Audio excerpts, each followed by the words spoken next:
E aí, pessoal, mais um vídeo aqui sobre Covid-19. Vocês viram o artigo que saiu ontem no site da agência FAPESP? Olhem, de cara o que a gente tem aqui, a curva da Covid no estado do Amazonas. É uma curva que tem lá, né?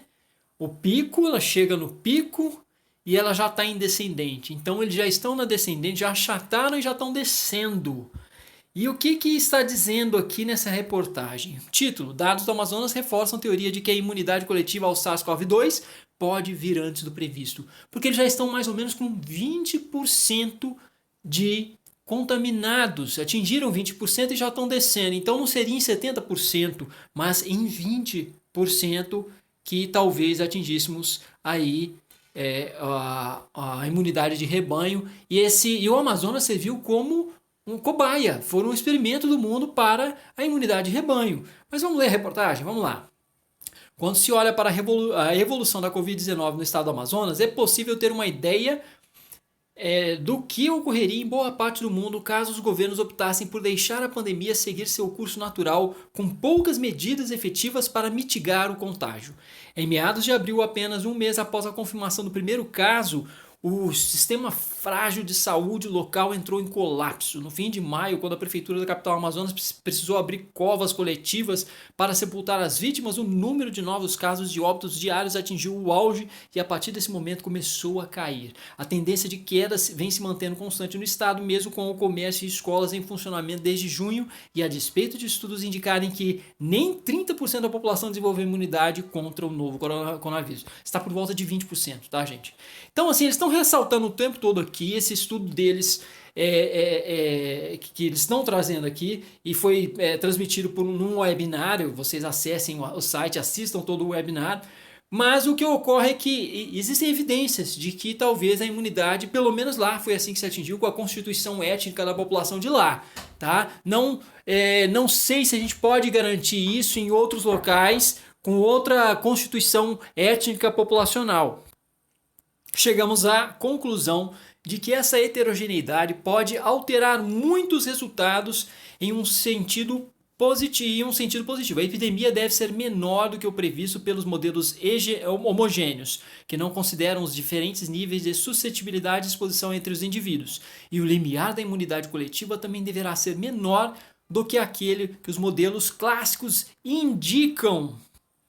Um dos pesquisadores deixou bem claro uma coisa importante: Manaus teve o maior excesso de óbitos em todas as cidades, entre todas as cidades do Brasil, porque chegou a 500%. Foram registrados em 2020 cinco vezes mais mortes do que nos anos anteriores, 90% delas por causas respiratórias. O caso do Amazonas nos permite entender como seria a história natural da doença, mas não estamos propondo isso como estratégia. É a constatação de uma tragédia. Temos de aprender com os dados reais.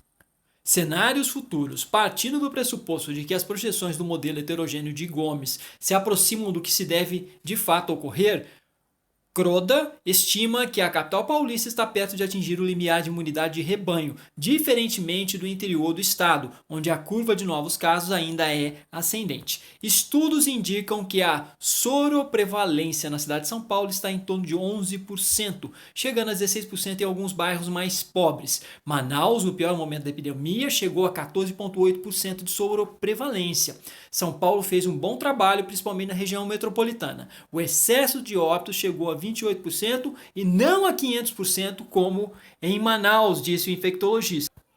E agora eu quero ver com vocês aqui uma reportagem do Correio Brasiliense que tem o seguinte título, foi do dia 18 de junho, Covid-19, número de infectados no DF é 3 vezes maior, aponta estudo.